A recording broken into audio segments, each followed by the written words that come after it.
പുതിയൊരു വീഡിയോയിലേക്ക് എല്ലാവർക്കും സ്വാഗതം.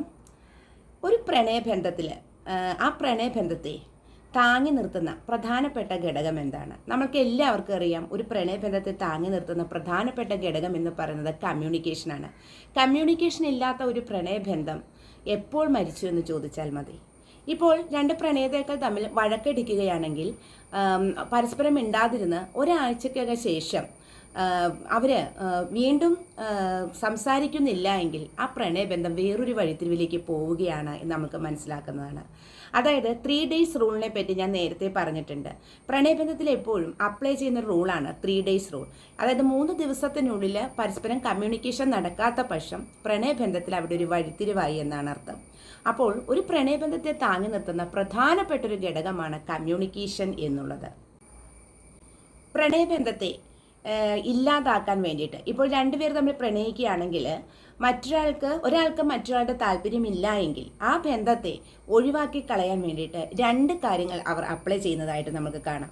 അതിൽ ഒന്നാമത്തേതെന്ന് പറയുന്നത്, നമ്മൾ വളരെയധികം സ്നേഹിച്ചിരിക്കുകയാണ്. അതായത് എന്നും വാട്സാപ്പ് വഴി ചാറ്റ് ചെയ്യുന്നുണ്ട്, ഫോൺ വഴി സംസാരിക്കുന്നുണ്ട്, എല്ലാം ചെയ്യുന്നുണ്ട്, പരസ്പരം സ്റ്റാറ്റസുകൾ കാണുന്നുണ്ട്, എല്ലാം ചെയ്യുന്നുണ്ടെങ്കിലും പെട്ടെന്നൊരു സുപ്രഭാതത്തിൽ ഈ സ്നേഹബന്ധത്തെ മറന്നുകൊണ്ട് എതിർപക്ഷത്തുള്ള കക്ഷി തൻ്റെ എല്ലാ വിധത്തിലുള്ള കോണ്ടാക്റ്റും താൻ സ്നേഹിക്കുന്ന വ്യക്തിയുമായിട്ട് ഒറ്റയടിക്ക് അവസാനിപ്പിക്കുന്ന സന്ദർഭങ്ങളുണ്ട്.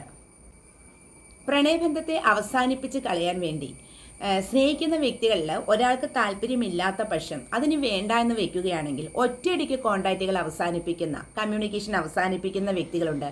ഫോൺ ചെയ്യാതിരിക്കുക, പരസ്പരം കാണാതിരിക്കാൻ ശ്രമിക്കുക, സംസാരിക്കാതിരിക്കുക, വേറൊരു ഡയറക്ഷനിലേക്ക് ഒറ്റയടിക്ക് മൂവ് ചെയ്ത് പോകുന്ന ആളുകളുണ്ട്. ഇവിടെ സ്നേഹിക്കുന്ന വ്യക്തി, അവരെ വളരെയധികം സ്നേഹിക്കുന്ന വ്യക്തി തളർന്നു പോകുന്ന ഒരു സംഭവമാണ് അത്. കാരണം താൻ ഹൃദയം കൊടുത്ത് സ്നേഹിച്ച വ്യക്തി ഒരു സുപ്രഭാതത്തിൽ അങ്ങനെ ചെയ്യുക എന്നുള്ളത് അവർക്ക് ഉൾക്കൊള്ളാൻ കഴിഞ്ഞെന്ന് വരില്ല. ഇവിടെ പോകുന്ന വ്യക്തി വേറെ വിവാഹിതനാവുകയോ വേറെ ആളെ കൂട്ടുകിട്ടുകയോ ചെയ്താൽ അയാൾ സന്തോഷവാനായിരിക്കും. അയാൾ പുതിയ പുതിയ സാഹചര്യങ്ങളുമായിട്ട് ഇണങ്ങുകയും ചെയ്യും. എന്നാൽ ആത്മാർത്ഥമായിട്ട് സ്നേഹിച്ച വ്യക്തി ഒരിക്കലും അത് ഉൾക്കൊള്ളാൻ തയ്യാറാവുകയില്ല.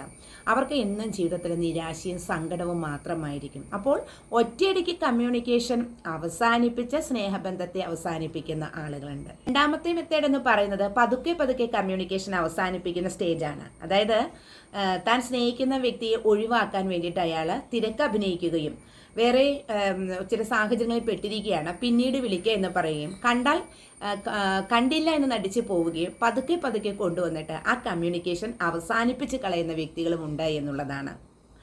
അപ്പോൾ അങ്ങനെയും പ്രണയബന്ധം അവസാനിപ്പിക്കുന്ന വ്യക്തികളുണ്ട്.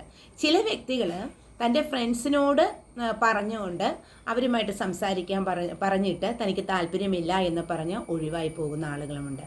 അപ്പോൾ ഒരു പ്രണയബന്ധത്തിൽ കമ്മ്യൂണിക്കേഷന് വളരെയധികം പ്രാധാന്യമുണ്ട് എന്നുള്ളതാണ്. ഒരു കമ്മ്യൂണിക്കേഷനാണ് ഒരു പ്രണയബന്ധത്തെ താങ്ങി നിർത്തുന്നത് എന്നുള്ളതാണ്.